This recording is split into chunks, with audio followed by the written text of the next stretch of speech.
On a cold, early winter night at the bus station, a poor black single mother struggles to buy a ticket for her sick son, only to come up $3 short. A quiet stranger steps in and pays without saying a word.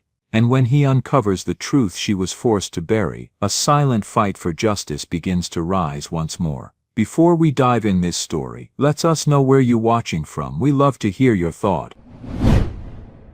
The wind pressed low across Monroe Station, slipping in through the seams of the old terminal building like it had done it 1,000 nights before. It was the kind of cold that didn't bite all at once. It crept in, slow and patient, crawling past coat linings, seeping into concrete and settling into the backs of knees and bones. The overhead lights flickered in long, buzzing lines, bathing the benches and tiled floor in a tired amber hue. Trash skittered in small gusts near the corners, and a vending machine blinked in stubborn protest near the far wall. It was a few minutes past 11. Most of the crowd had thinned out. The few who remained were hunched into themselves. Night workers, runaways, mothers with tired eyes, men trying not to look too homeless. The place smelled of stale coffee, heating ducts, and something metallic beneath it all, like rust or maybe fatigue.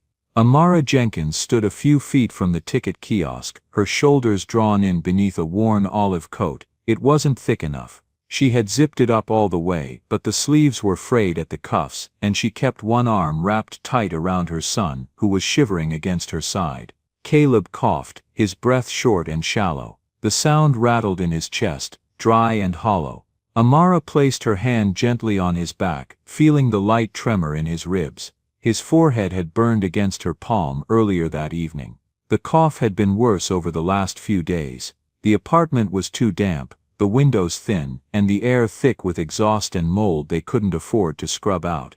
"Almost there, baby," she murmured, brushing a small lock of hair from his damp brow. "Just a little longer." She guided him toward the ticket kiosk. The screen glowed an impersonal blue, pulsing with soft advertisements and bus schedules. Her fingers hovered for a moment, stiff from the cold, before she tapped through the menu. One child ticket, round trip, departing tonight.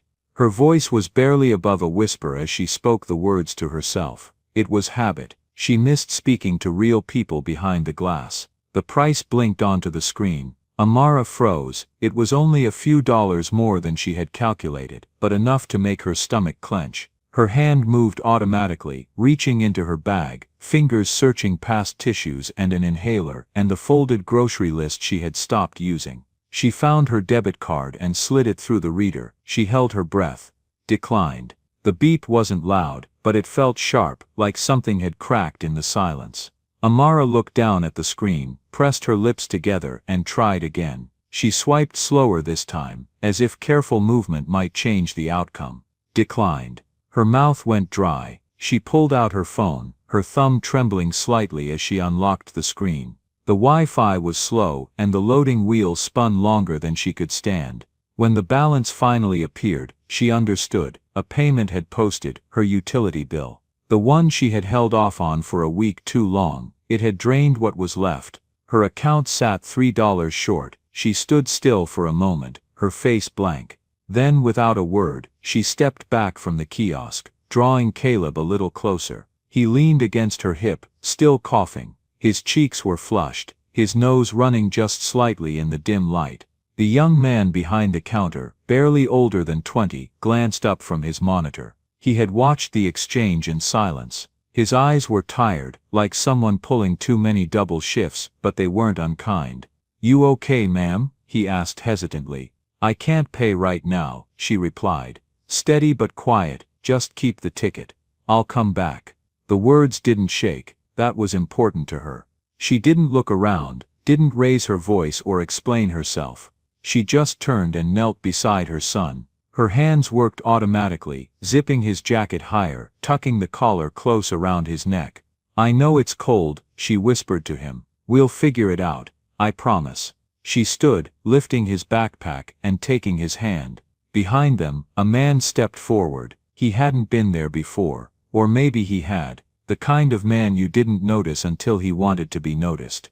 Tall, dark coat, gloves, hair silver at the temples but cut short and neat. His shoes were polished, but not showy. His face was unreadable, not cold, but closed, like someone who had practiced the art of stillness. He didn't say a word, he simply handed a black credit card to the attendant. The young man blinked. "Are you sure, sir?" he asked under his breath. The man nodded once. The card swiped clean, the screen chimed. AP proved. The ticket printed. The staff member looked uncertain, then quietly walked it over to Amara. She turned, confused. Her brows drew together slightly. "What?" she started. The man didn't speak. He wasn't smiling. He just met her gaze, steady, direct, and strangely familiar. Not like they had met, but like he recognized something in her. Not pity, not charity, something deeper, something quieter. Amara's jaw tensed, her pride rose up instinctively, but her son coughed again, and she swallowed it. She nodded once. "Thank you," she said. Not weak, not meek, just sincere. She took the ticket in one hand and Caleb's fingers in the other and turned toward the platform without another word. As they walked, she could feel the man's eyes on her back. She didn't look over her shoulder, she didn't ask questions, she just walked. Caleb tugged gently on her sleeve. "Mommy, who was that man?" She didn't answer right away. She just squeezed his hand tighter, leading him down the corridor where the yellow line on the tile led toward gate 6. The wind howled faintly through the cracked seals in the doors. "I don't know," she said quietly. "But someone who knew we needed help." Back at the counter, the man hadn't moved. He watched them go, mother and child, fading into the glow of the boarding gate, swallowed slowly by the machinery of night transit. He turned finally, the ticket monitor reflecting faintly in his glasses, and stepped into the shadowed quiet of the terminal. His name was Raymond Carter, but tonight, that didn't matter. What mattered was the look in her eyes, and he couldn't stop thinking about it. Not yet, not tonight, not for a long while. The city lights shimmered beyond the floor-to-ceiling windows of Metrolink Transit's 34th floor, stretching across Glenvale like scattered gold leaf on black velvet. Below, the river coiled between dark blocks of concrete and glass, the street lamps catching its edges like flickering candlelight. It was nearing midnight, but the floor remained quiet, too high for the noise of traffic, too late for the shuffle of interns or janitors. Silence had crept in, respectful and absolute. Raymond Carter stood at the edge of his office, one hand tucked loosely into his pocket, the other resting against the cool ceramic of a coffee mug he hadn't touched in over an hour. The mug had long since gone cold. His eyes weren't on the city, not really. They were fixed on the monitor at his desk behind him, still glowing with the feed of the security system. He had meant to review performance data from the central hub. That was his habit. Every few nights, once the meetings ended and the building had emptied of polished shoes and nervous voices, Raymond would sit in silence and watch the system from above. Routes, cameras, transfer stations. Not for oversight. Not anymore. He did it because he remembered what it was like to be down there, unseen, and he liked to think someone was still paying attention. Tonight, however, the screen had pulled him into something else. It was the overhead camera from Monroe Station, time-stamped just a few hours earlier. The quality wasn't great, grainy black and white, slightly delayed. But it was clear enough to see the woman at the kiosk, standing still, shoulders drawn inward, and the boy beside her, leaning against her side with a cough that echoed faintly through the hall. Raymond had rewound the clip twice already. He sat down now, slowly, and dragged the cursor back once more. There it was again. The moment she stepped away from the machine, the screen flashed declined, and she didn't argue, she didn't protest.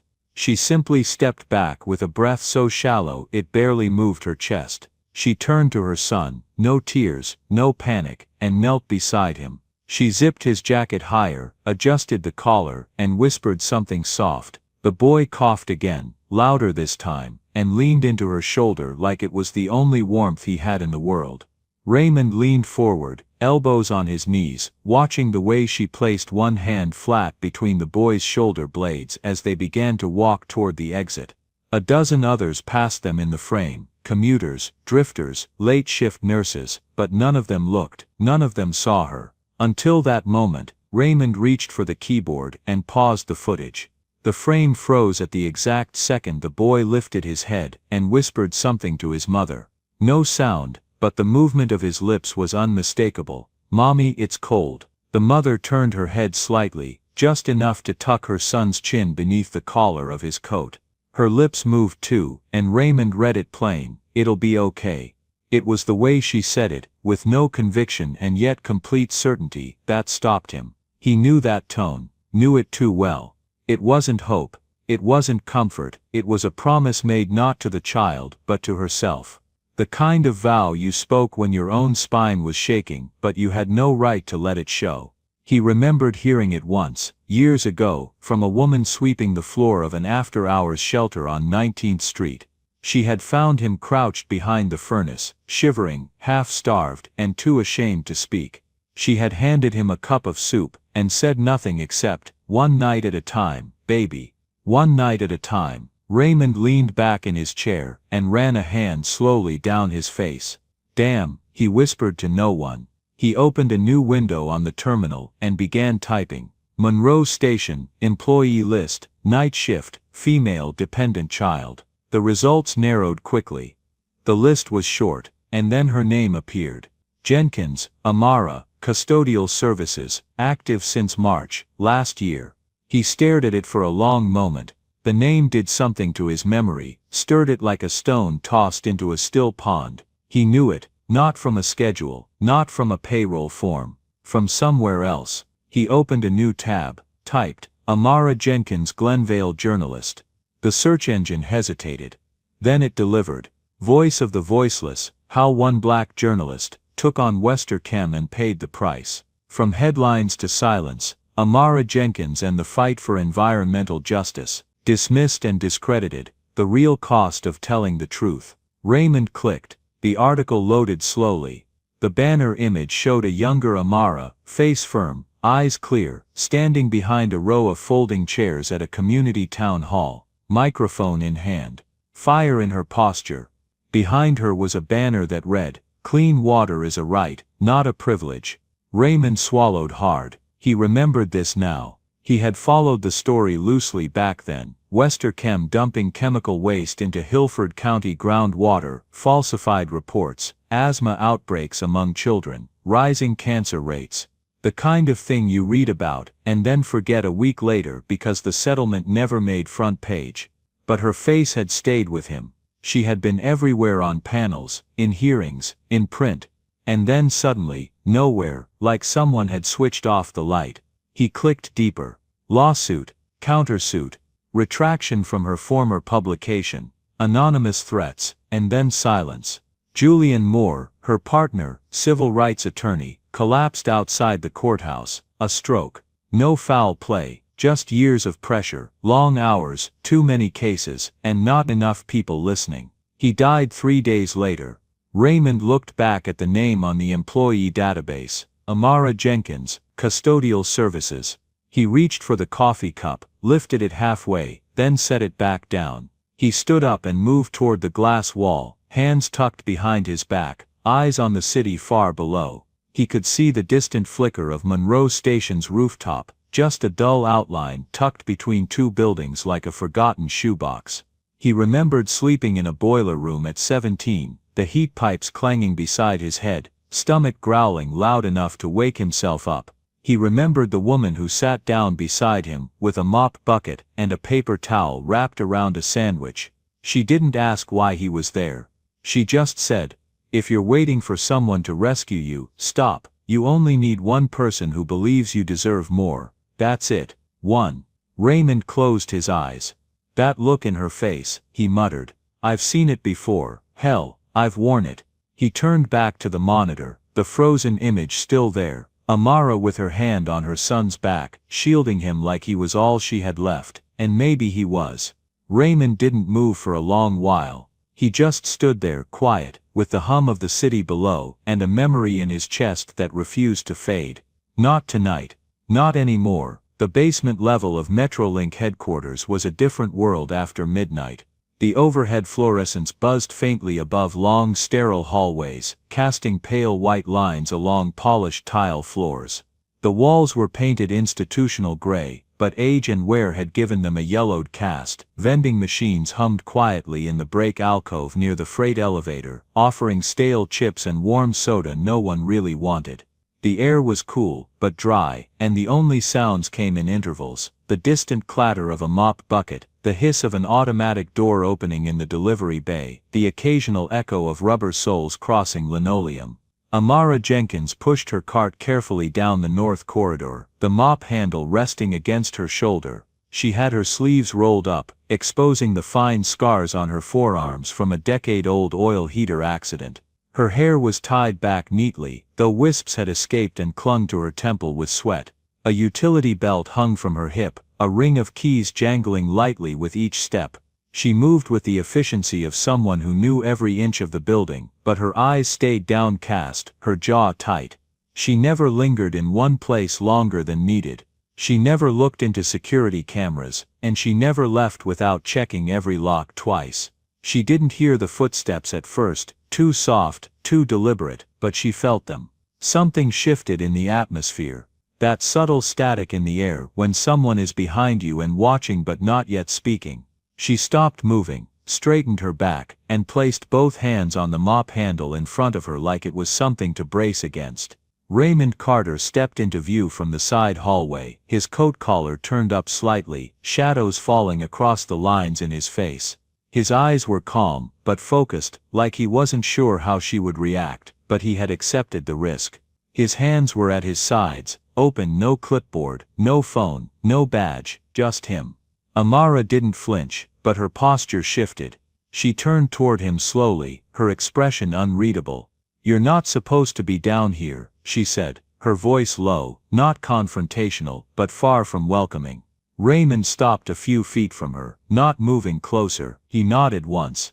"I know." Silence stretched between them. Amara narrowed her eyes slightly, waiting. When nothing else came, she exhaled through her nose, subtle and slow. "You looking to file a complaint about the floors?" she asked. Dry. Raymond gave a faint smile, but it faded before it could settle. "No, the floors are fine." Amara watched him carefully. Her fingers tightened slightly on the mop handle. She had been approached before. Executives mistaking her silence for invitation, offering condolences or small talk with no real interest in her answers. This didn't feel like that. This felt heavier. But that didn't mean she trusted it. "You followed me at the station," she said, not accusingly, just stating what she knew. "I did," Raymond admitted. "Not at first, but I saw you. You and your son." Amara tilted her head, just slightly. "You always buy strangers tickets. Or just mothers who look like they're running out of options." Raymond shook his head. "I don't make a habit of it, but I've been there. I recognize something." "That right?" Her tone wasn't sarcastic, but it carried weight, like a door half closed. "I grew up in foster care," he said, his voice even. "Bounced through 12 houses before I turned 16, ended up on the streets 2 years later. Spent a winter in a boiler room under the old train depot on 19th. No one knew I was there, no one cared." Amara didn't speak. She didn't move. She just stared at him, the mop handle still locked in her hands. "One night," Raymond continued, "I was ready to give up. I had enough change for a bus ride to nowhere, or a stale sandwich from the vending machine. I picked the sandwich, sat behind the furnace and waited for the night to pass." He paused, his voice dropped slightly. "A woman named Clara came through. Janitor, 62, probably 5 feet tall with her shoes on. She found me, didn't call the cops, didn't ask what I was doing, just sat beside me. Handed me a paper towel with half a peanut butter sandwich inside and said, 'If you're waiting for someone to rescue you, stop. All you need is one person who sees you.'" Amara blinked once, slowly. Her jaw was still clenched, but something in her shoulders had shifted, less braced now, more alert. Raymond exhaled softly. "I didn't come down here to fix anything for you. I know you're not broken. I just wanted you to know I saw you. That's all." Just then, light footsteps echoed from the far corridor. A small figure appeared at the edge of the hallway, dragging a worn backpack and rubbing sleep from his eyes. Caleb shuffled forward in socks, his sneakers left near the janitor's closet. His hair was messy from lying on the cot in the supply room. He blinked, then stopped abruptly when he saw Raymond. "Hey," Caleb said, pointing. "It's the bus guy." Raymond's brows lifted slightly. A small surprised smile tugged at the corner of his mouth. "I guess I am." Amara turned, startled. "Caleb, baby, what are you doing up?" Caleb walked over to her and leaned into her side. "I was thirsty. I couldn't sleep." "He's the guy from the station. The one with the shiny card." Raymond lowered himself slightly, careful not to crowd the boy. "Glad the ride worked out." Caleb grinned, then looked up at his mother. "Can he stay a minute?"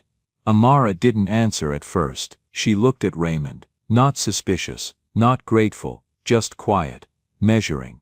Then slowly, she nodded. "1 minute." Raymond stood again. "I'll go. I just wanted to say this before I do." He reached into his coat pocket and pulled out a small padded envelope. He handed it to her carefully, as though it might break. Amara didn't take it right away. She looked at it, then at him. "What is it?" "Something I think belongs back in your hands," Raymond said. "No strings, just truth." Amara took the envelope. It was heavier than it looked. Raymond turned to leave. "I won't bother you again," he said over his shoulder. "But if you ever decide you're ready for someone to stand behind you instead of in front, I'll be here." He walked away without waiting for a reply, his footsteps echoing down the sterile hallway until they faded completely. Amara stood in place for a long time, holding the envelope in one hand and Caleb's warm fingers in the other. Her eyes were fixed on the spot where Raymond had disappeared. She didn't say anything. Not yet. That night, long after Caleb had fallen asleep on the cot beside the mop sink, Amara sat alone in her apartment. The envelope lay unopened on the kitchen table. She had turned it over a dozen times but hadn't broken the seal. The light above her buzzed softly, casting slow shadows along the counter.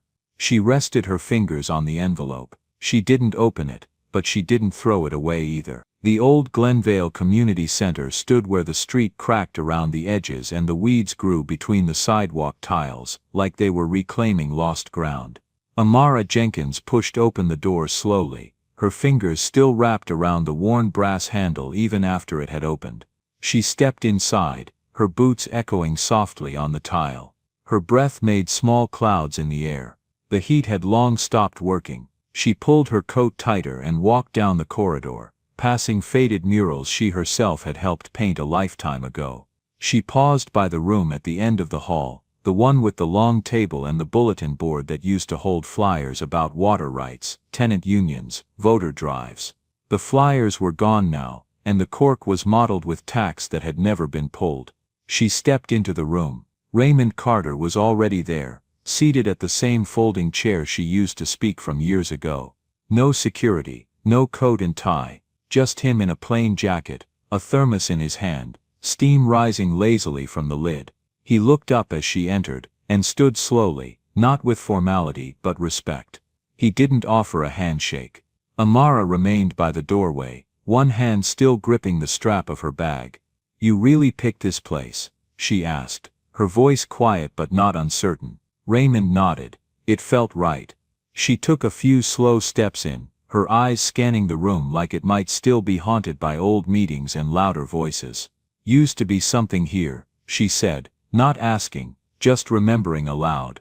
"I know," he replied. "I used to sleep in the boiler room below this floor. That was a long time ago." Amara didn't respond. She sat down across from him, dropping her bag by the leg of the chair with a soft thud. "You said no strings. But then there's a job offer, folder full of reports, letters from people I haven't heard from in years." She kept her voice even, her fingers laced tightly in front of her on the table. "You digging up my past to sell some redemption story?" Raymond didn't flinch. "No." "Then why?" Her eyes stayed fixed on him, sharp and unmoving. "Why now? Why me?" "Because I look like a good headline next to your company's logo." Raymond exhaled slowly. "You're not a headline, Amara. And you're not a symbol. I didn't come to rescue you. I came because I failed to stand up when people like you were being buried. And maybe I'm tired of hiding behind excuses and boardroom silence." He paused, then looked her square in the eyes. "I'm not repaying a debt, I'm answering one," And I don't care if anyone sees it but you. Amara leaned back, her eyes narrowing, but her jaw no longer locked. Something in her chest tightened, not from anger, but the slow unwinding of armor she hadn't realized was still in place. You really believe putting me in a room full of suits is going to change anything? She asked. I don't know, Raymond said. But I believe you've never stopped caring. And I think people need someone in that room who remembers why the truth costs something. For a long time, neither of them spoke. The wind outside rattled a loose window pane. Somewhere in the building, a pipe hissed and settled. Finally Amara reached down, pulled the envelope from her bag, and placed it on the table. She tapped her fingers against it once, twice, then slid it toward him. I haven't accepted yet, she said. But I'm not saying no either. Raymond nodded slowly. That's enough. The first day at Metrolink's downtown headquarters was quiet in all the wrong ways. Amara stood outside the elevator on the 12th floor, badge clipped to her lapel, holding a canvas bag filled with notepads and a thermos of tea. She had worn her best blazer, though the sleeves were a little too short and the shoulders too wide. Her shoes pinched at the toes. She stepped into the corridor, where glass offices lined the walls and muted conversation buzzed behind frosted partitions. No one spoke to her. They looked up when she passed. Some nodded, most didn't. They recognized her name, and if they didn't, they recognized the whisper that followed it. Journalist, custodian, that woman. Her new desk was tucked in a corner, not far from the community outreach team. The chair creaked. The monitor had a flicker in the top corner. She sat down anyway. The first email arrived at 9:17 a.m. The second came just after lunch. Small slips of paper tucked beneath her keyboard. Different handwriting each time, but the ink was steady. First clear eyes, good questions. The next that was the right point to raise. She didn't need a signature to know where they came from. Each day brought a new one. Not flattery, not guidance, just acknowledgement. A quiet hand resting on the back of her chair without ever touching her. Still the unease didn't fade. Meetings passed where her suggestions were met with silence. Her name was left off invites. Her ideas were rephrased and repeated by someone else 2 minutes later, suddenly met with agreement. She endured it. She had seen worse, but she had never gotten used to being invisible. It was Caleb's fever that undid her. It came on fast. A dry cough by dinner, flushed cheeks by bedtime. By midnight, his breathing was shallow, and his lips had gone pale. Amara didn't wait. She wrapped him in his coat and lifted him into the back seat of a borrowed sedan. She didn't stop to find matching socks or pack a bag. She drove through red lights and potholes, hands gripping the steering wheel so tightly they cramped. The emergency room glowed sterile under harsh lights. She sat in the waiting room for hours, Caleb curled against her chest, his breath hot and uneven. When the nurse called his name, she stood too fast and nearly stumbled. The forms were a blur. The questions sounded like echoes underwater. Time bent, machines beeped. A plastic chair dug into her spine. And then she felt someone sit down beside her. She didn't need to look. Raymond didn't say anything. He didn't ask. He didn't explain how he knew. He just handed her a cup of vending machine coffee and sat with both hands resting on his knees. At one point, she leaned forward and pressed her hands against her face. Her shoulders shook, but no sound came out. Raymond reached over, not to hold her, just to steady her. A hand on her back, a breath shared in the silence.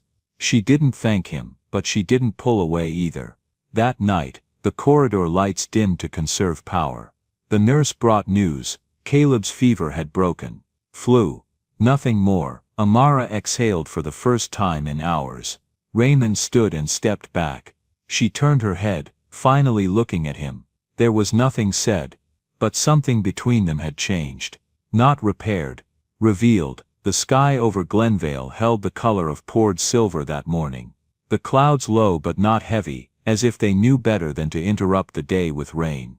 Rows of white folding chairs lined the New Park Plaza, their metal legs pressed neatly into the pavement, still marked with chalk from construction crews. Behind them young trees swayed gently in the breeze, their roots tucked into fresh soil beside signs that read "Justice grows here." At the edge of the park, the glinting metal frame of the new Justice Line station gleamed, its curved canopy stretching out like open arms above the first waiting bus. Amara Jenkins stood near the stage in a simple navy blazer, one she had borrowed from a friend who told her it made her look like she belonged there. She tugged the hem gently, then folded her hands to still their nervous twitch.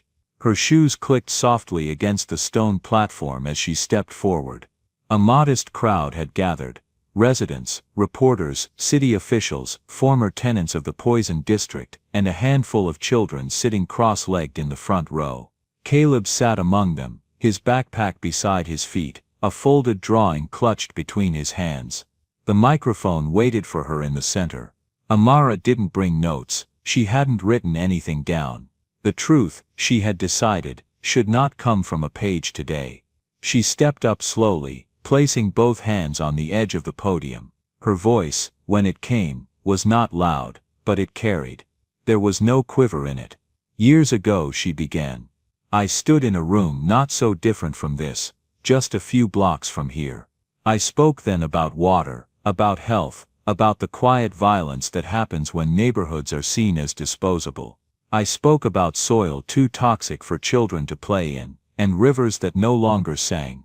She paused, scanning the crowd, her eyes resting for a moment on a man with deep lines on his brow, holding the hand of his adult daughter, one of the first families to testify back when no one had listened.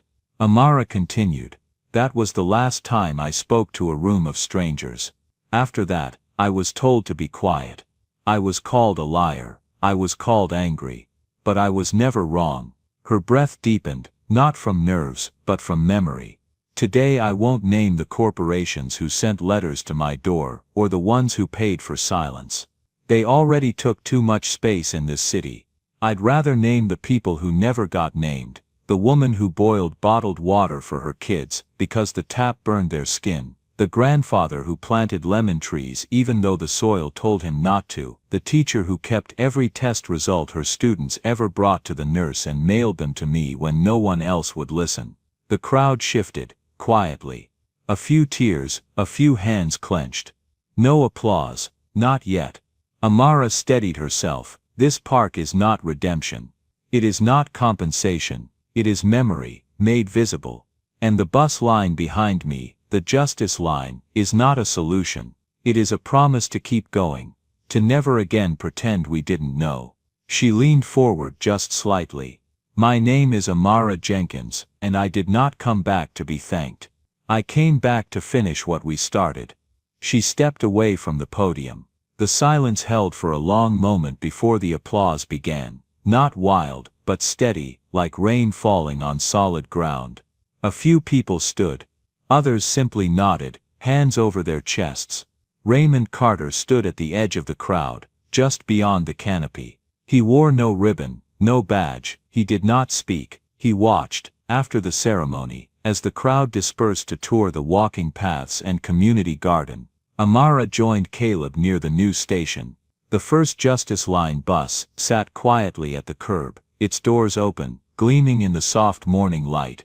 Caleb tugged at her sleeve, grinning. "Can I ride it, Mom?" he asked, already climbing the steps before she could answer.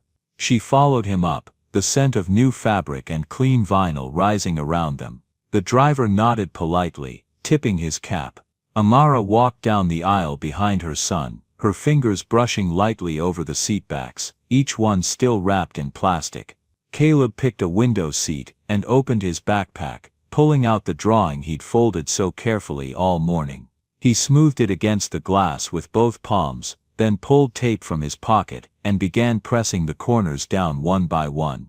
The image was bright with crayon and marker, 3 figures in front of a silver bus stop, one woman with a braid and a notepad, one little boy with a red backpack, and one tall man in a dark coat.